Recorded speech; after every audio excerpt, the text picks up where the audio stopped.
আপনাদেরকে মানে সৌদি আরবের মসজিদের যে মসজিদের লাগে যে সুবিধা আছে সুবিধাগুলো দেয়, যদি দেখেন কষ্ট করে। এই দেখেন, এইগুলো হলো যারা মানে যে বৈশা মানে দাঁড়ায় নামাজ পড়তে পারেন না, তারা লাগে আর কি বৈশা বৈশা নামাজ পড়ার লাগে জায়গা জায়গা দেওয়া আছে। তারপরে এই দেখেন পিরিজের মধ্যে ঠান্ডা পানি, শুধু পানি, অন্য কিছু থাকতো না, পানি যারা সবাই যে নামাজ পড়ার পরে পানি যারা নিয়ার খাওয়ার আর পানি নিব, ঠিক আছে। তারপরে দেখেন টিস্যু, এই দেখেন টিস্যু জায়গা জায়গা মনে করেন যে প্রত্যেকটা জায়গার মধ্যে এভাবে টিস্যু দেওয়া থাকবো সিস্টেম করে, যাতে সবাই মানে টিস্যু ব্যবহার করতে পারে। তারপরে হেনা নামাজ পড়ে বা হেনা কোয়েল জুম্মা নামাজ, হেনা হলো 5 ওয়াক্ত নামাজ পড়া, ঠিক আছে। মানে সব দিক দেয় পিরিজ, এই যে পিরিজ দেখেন।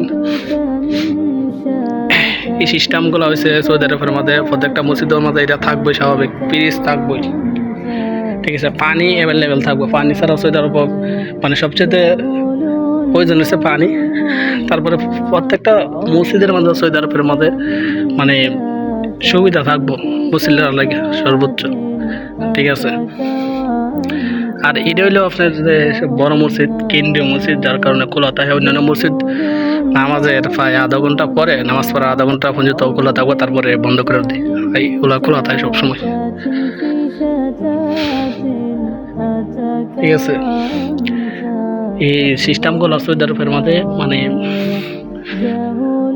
এই মসজিদের যে সিস্টেমগুলো এইগুলো অনেক ভালো লাগে, ঠিক আছে। সৌদি আরবের যে সিস্টেমটি খুব সুন্দরভাবে সাজা, মানে মসজিদের যে নামাজ পড়ার জায়গা, তারপরে এই যে এই খুতবা দেওয়ার জায়গা, এগুলো মানে খুব সুন্দরভাবে ইয়ে করা আর কি বানানো মসজিদগুলো।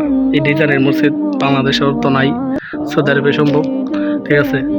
তো এই সুবিধাতে টিস্যু দেওয়া হওয়া, পানি সবসময় পিরিজগুলো থাকে, এগুলো অনেক ভালো লাগে। বাংলাদেশ হলে তো পিরিজ লয়ে যেত, পানি একটার পর 3টা লয়ে যেত, ঠিক আছে।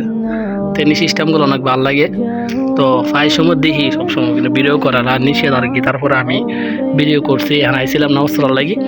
পরে ভাবলাম কালকে মনে হয়েছিল যে ভিডিও করতাম, তো আজকে আইলাম, ভাবলাম যে ভিডিও করে সবার দেখে সবার সাথে শেয়ার করি বিষয়টা। তো সবাই ভালো থাকবেন, আল্লাহ হাফেজ।